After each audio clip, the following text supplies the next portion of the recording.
Dummy Switch Pod, Yes, the sir. most Yes, sir. flagrant rugby podcast, and we're back for 100th time. Congratulations, Chris. Yeah, this number 100, man. That deserves a drink up for that, man. You Yeah, know, no, it deserves a drink. Cheers, my it man. deserves Cheers. a drink up. Me, I know what's inside here, so Yeah, it's not tea. It's not tea, but we're coming to spill the tea today. Yeah, and yes, just sir. Let's do it. thanks to everybody for your continued support. Church announcements are just that we're on Apple Podcasts, we're on Spotify, so you can listen to us there. But without Please. further ado, the news of the day: Springbok squad announcement. How are you feeling about it? Yeah, look, it's not really surprising in a way, when you look at the whole picture, in terms of Yeah. what's going on, Yes, of course you'll feel for the players that are injured, but when you look, they also, there's a standby list as well, so this is the team. There's still it may change because there's games that are coming It up will and it there's will injuries. undoubtedly change. Some of those guys that are on standby will be playing in the World Cup. It's the same. It's exactly the same like the last World Cup. There were guys that didn't start in that initial squad that ended up playing some game time. But let's start from the beginning. The squad was leaked, maybe, I don't know, a few hours before the actual announcement, and it seems as though a few people got this leak, but nobody was willing to put their name on it. No one was willing to, it seems like the journalists, no one was willing to step forward and say, my name is on it. And IOL were the first people to do it. So then everybody else started reporting. IOL are reporting that Pollard, Lewis, and Herschel are out. Herschel, we knew. Herschel, we knew. Yeah, that one's not surprising, But as for Pollard, and Lewis, yeah, there was a bit of a debate going on there about the leak, whether it was the truth or not the truth. It turns out it was the truth. And just looking at that list of guys on standby, those, you talk about guys selected and not selected, those are the unlucky guys. There's no one outside of that where you can really say that, okay, this guy is unlucky. Yeah, true. I mean, when you really sit down and you drill down, and based on the selection policy that the management have had, we can say more or less this is what we're expecting. We're expecting that consistency, and I believe it has been. That's the one thing that I like about it, is that there's consistency, which the nice thing about it means that there's no excuses going forward, because there's no excuses, so I'm not really too fast, man, because like I say, I think it's still going to change, man. It's just big ups to the guys that are in there. Jean Klein is in there. Now I guess, a deal was made, as you said, a deal was made. A deal was made. We called it. We called it. Rassi paid his debt now. He's going, if he gets injured before he goes there, look, the fact of the matter is he was penciled in, in the squad. But yeah, if you look at that overall squad, man. Yeah, let's go through it. Actually, let's go through it. Kitshoff, obviously, Koch, France, Ox, slight doubt because of injury, but not because of play. Yeah, Nyakani, I think Nyakani had two very good showings the past 2 weeks that would have put him possibly ahead of Thomas, especially with his experience. Yes, and I think Trevor as well. He's one of those guys where, remember what we were talking about when he goes, he's just gonna do his job. You're not so. He's just like Kitshoff, just like Malherbe as well. He's just reliable. He's got that experience. I think he's gotten over those. He's established. Let me put it that way. He's established. And if memory doesn't serve me correct, he got injured in the last World Cup, so it's almost good for him to redeem himself in a way. Yes. Other guys there, Bongi, Marks, Etzebeth, Jean Klein, the debt was paid. Vissa, we know, backup number 8. Ori, I think, is one of those selections that's come within the last few tests that he's really turned it on and showed that, he's one of the boys. RG, Peter Steff, Kolisi, seems like the only injured one that they've taken. Yeah, you can't leave him out because I mean you've hung your hat. You can't leave him You've out. hung your hat on him. He's the skip, and I think it's enough time. I think he'll be okay, man. Kwaka there, and then obviously Van Staden and Fourie. There's space for both of them. Where previously we may have thought there would have only been space for one of them.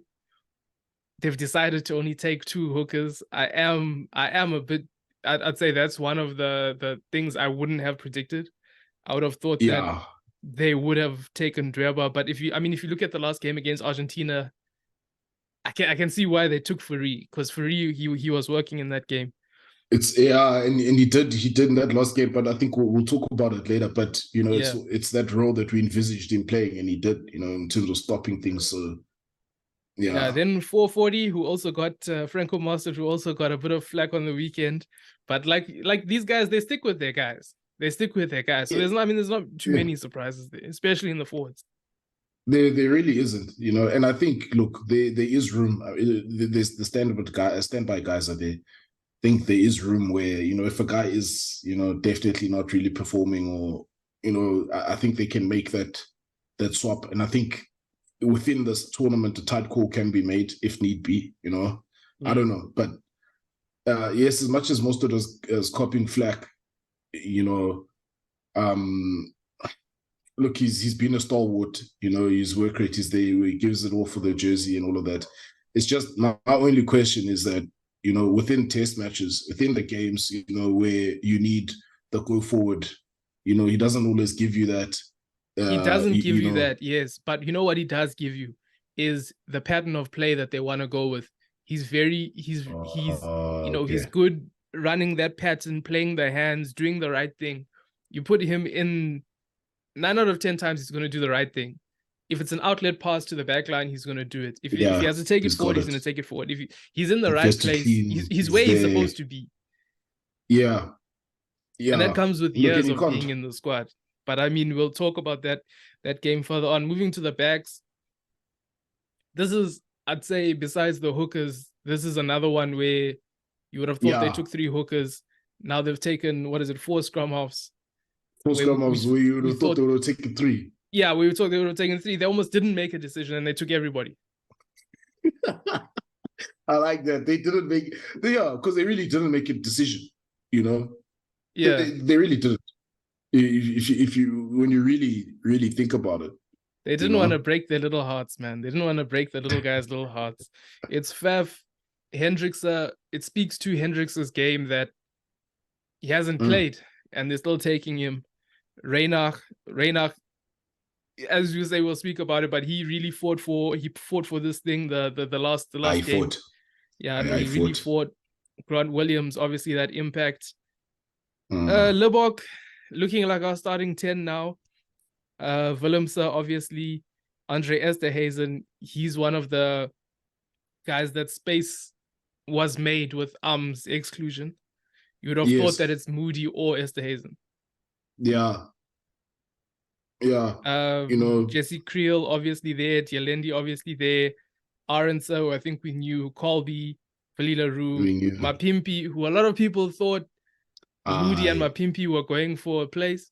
I thought it was Esterhazen and Moody. So I never really thought Mapimpi was in doubt. And then obviously Moody, with a great game on the weekend, gets selected.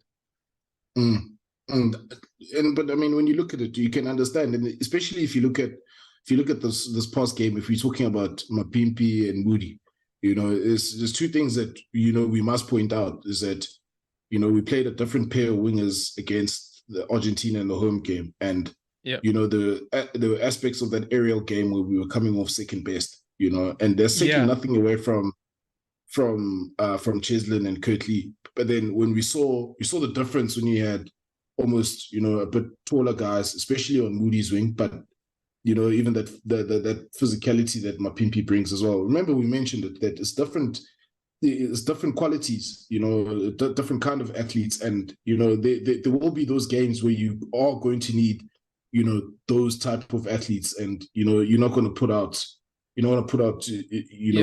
both Kirkley and Cheslin in the same game. You're gonna have to find that balance, and yeah, that's why I can't really argue against those selections. Yeah, that was one of the big points that I had looking at this game, is that we competed better in the air, and the whole kick chase, the kicks were better, and the kick chase was much better. So it does speak to those guys' strength. And then obviously standby list, Bukanyo I personally last week said he shouldn't have been playing in this game. I thought they should have continued with Jesse Creel. Unfortunately, you called it. You were spot on, because you even said you called it. You said, the way he's currently playing is the way that he will be playing for the rest of the year. And it's understandable why, because obviously there's that knee injury that's clearly it's been hovering over him, and it's just right now it's counting against him. Yeah, unfortunate for him. Dweba misses out. I think Dweba also, I think it's a thing of the other guys are hot and cold. Yeah, but I think they view, I don't know, Tion Free is an older guy. It's his last shot. So I think that also came into play a bit, that those guys are a bit more I can see that. Senior players, even at club level. And he just seems like he's a crazy person that will, in dire situations, he'll put his head in there and, he'll get you that ball. That's just... That guy's nickname is Branas. You don't want to leave out a guy called Branas. He might come in handy sometime. He might come in handy. Yeah, man. Yeah, Lutiaho as well. Before the game, he was one of the talking points because he was missing and he hadn't really played a lot. The All Black game, he didn't play well. They've said he has a chest issue. I'm not too sure if that's the truth, because coaches lie. But he's been left out. I don't know if you have any thoughts on that. Look, I'm not too worried, with him being left out. I think we'll still be okay with the locking stocks, that we've got. I think more than anything, we from my point of view, just need Marvinori to just, to be a bit more secure, and you can see that he's growing. You saw it in that last game where, he's got that bit of confidence, he's doing those charge downs, but it's just in those little micro moments, where there's pressure on the ball and he's a ball carrier. Those little mistakes, if you can just iron those out, I still think we're okay. With him there at 5, if he's going to start, it's a bit at 4. So look, he must just get better, and hopefully he can work himself into a position where if an injury comes in, he can come in. With the extended rest, maybe he can come in and, bring some freshness into there, should it happen, but I'm not too worried, because we've got a bit, I think, a solid squad. Yeah, Jean-Luc, he came on, he had a very tidy game, some big carries. He does offer the versatility that Mostert offers with better go forward. But he hasn't been in the squad, so you wouldn't think to say like, okay, he's had a good 40, we're gonna take him over 440. Then you're not thinking that that's gonna happen. Well, I wouldn't think they're gonna throw away the Springbok squad. That's like, a family, that you're gonna throw away a guy for someone else that just had 40 minutes. So I never really saw that happening. Yeah, look, I can agree there, although I can also see the argument for John, because I have been calling for that bit of difference, especially from our Lucy's and the ball carries, just from observing, the different types of loose forwards that are around there in the world, is that I would have been okay if Mostert was... My thing is, if it was going to happen, it would have happened already. It would have happened already. Yeah. He would have played the test against the All Blacks. Yeah, true. If he was going to be the guy, but So yeah, I'm okay with him being in that, in that backup team, that on standby, But I would have loved to see a bit more of him. I think I still think that he, and it showed against Argentina, there's that value that he has, but. Yeah, he's still a youngster. We'll still see more of it, But against Argentina, I think that it showed us what he can do, and we may need something like that. I've been a doubter and a hater myself, so I will say that he has turned me into a bit of a supporter. Herschel also had a tidy game, as much as we do give him flack as well. Decent game. Thomas Dutoy, one of the unluckier guys to miss out. Yeah. Pollard, I personally think about Pollard and I'm like, this was how many months ago and it's a calf injury. These calf injuries normally don't take that long. So I'm not quite sure what's going on. Not confident there, So we must assume, and this is a big assumption, we must assume that Alton he's on standby, but not officially in that respect, I mean, he's reported to make a comeback to the Lions. So to make a comeback to the Boks, he's a comeback man, So I mean, but I'm just saying, like, especially when you think about World Cup, if Mane is the guy, that's gonna be, he's gotta, it's do or die now or never, It's what champions. This is the stuff of champions, So. But he's one of those guys where I fully believe that he'll be in France and he will feature at some point. Evan Ruiz there also misses out, but unlucky as well. Gerard Steenkamp also a tidy game. Decent enough. But I think, look, that's what I say, is they've identified the guys that they believe, okay, we can go there and do this plan there and do what we need to do that side and get the results. And and so far, I mean, if you look at, Steenkamp, I was surprised at his inclusion, but look, he did well when he came on, in the scrums. He didn't look lost as well within that group, so Stevie G, so it's just, so you can just only, like I say, I think it's a solid Bok team. It's just a matter now of, can they put it together where it matters, consistently. So, building up into the tournament, because we're in a tough group. We're in a very tough group, Make no mistake, we're in a very difficult group, and it's going to be about how do we get out of that. Scotland have got I think they have a sharp attack. Ireland, No, it's only Ireland. It's only Ireland. Ireland and New Zealand are the only ones that will really trouble us. And it's the same thing about that attacking intensity. That 20 minutes that the All Blacks gave us, Ireland have the potential to do the same. I think that's the only real threat that we have. But just closing off on the squad selection. Terrible ceremony, I must say. Some of the guys, it was just dragging on and on and on. They were making the guys kneel for their caps, which is also a bit concerning, because some of them couldn't kneel because they were still a bit injured and a bit tight, a few hamstrings and knees there. Other things to do with the squad selection. People were even calling for Rob Dupree at some point. So it just shows that as a public, we sometimes also go a bit overboard.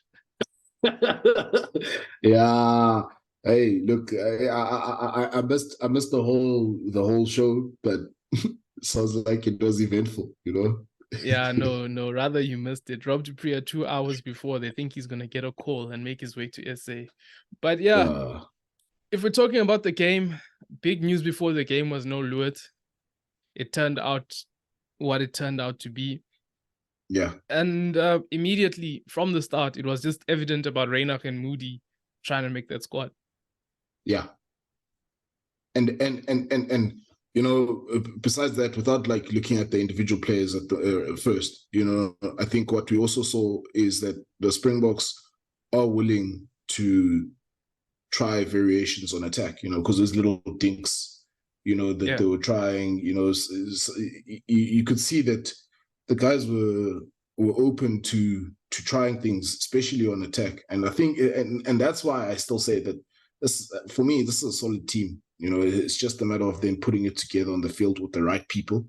If they can get that right, and especially the forwards, I think that's one of the things that they did well. There was a good solid 20 minutes. The first opening 20 minutes was very good.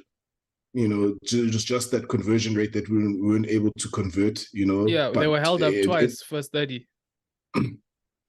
Yeah, it ended up being a patience game, even though there was times where, it was getting frustrating and you could see it with the players, some of their reactions and stuff. But overall, I think from a defensive point of view, they did well. Just in terms of their sets, they The set only up seeing thing some of the is that reads. it's that age-old thing of losing discipline when you're under pressure, which I felt that in the first half we did, and then we conceded points because we played a lot of rugby in that first half. Mm. We were down, I think, 10-3 because Yeah. of discipline and because of not being clinical. And also Libbok's kicking, it got better towards the end of the game, but I think he missed about 4. Yeah.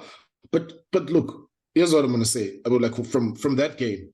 What I saw it as, it was almost like a dress rehearsal of moments, Yeah. because they found themselves in the 22, they didn't convert, but then the next time they got there, they made sure that they converted. Money missed that kick, then the next time he got a similar kick, he converted it.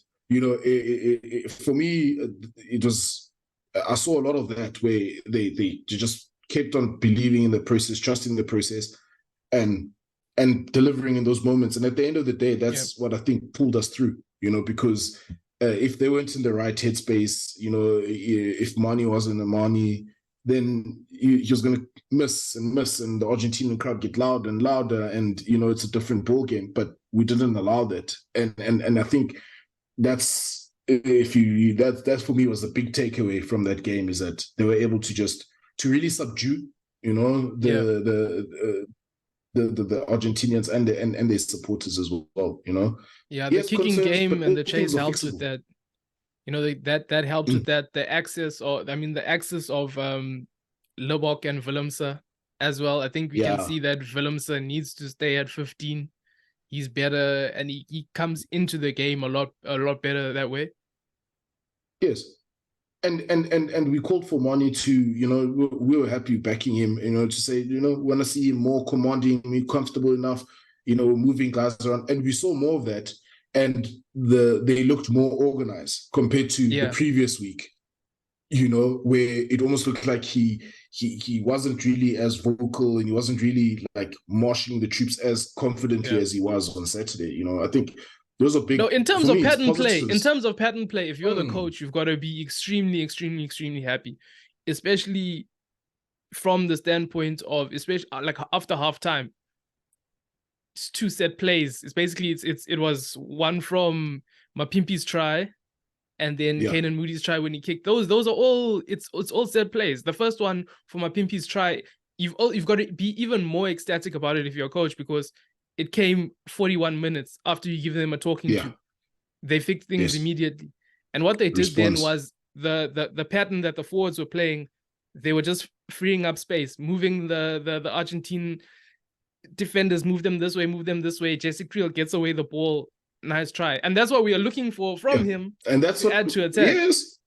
Yes, it's to add to the attack. We're asking for more. And look, we saw that, and I can see why you were even calling for him to say, look, let him start again. Let's see more of that consistency. And when he came on, I won't lie. For me, I was just like, okay. I was like, okay. There we go. But even just the attacking intent with the ball, I think, because there was another carry where he made a very strong carry. Yes, there wasn't an offload, but he bent the line. Yeah, and he straightened, the advantage line. Yeah.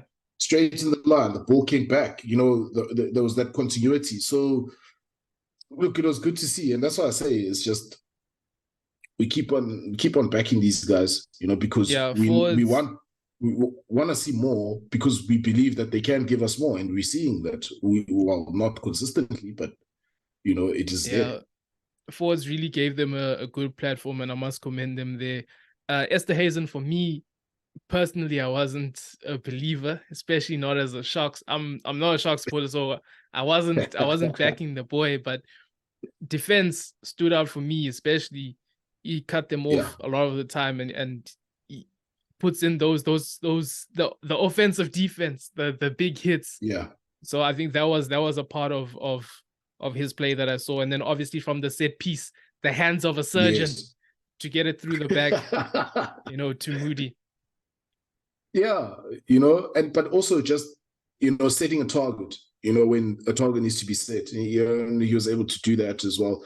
There's one time where, okay, that little kick misdirected a little bit, but, a better kick, it creates a different situation, all around. And even from him, we asked for more, and, he's been bringing more, that quality, that variation that you're going to need, especially within the midfield.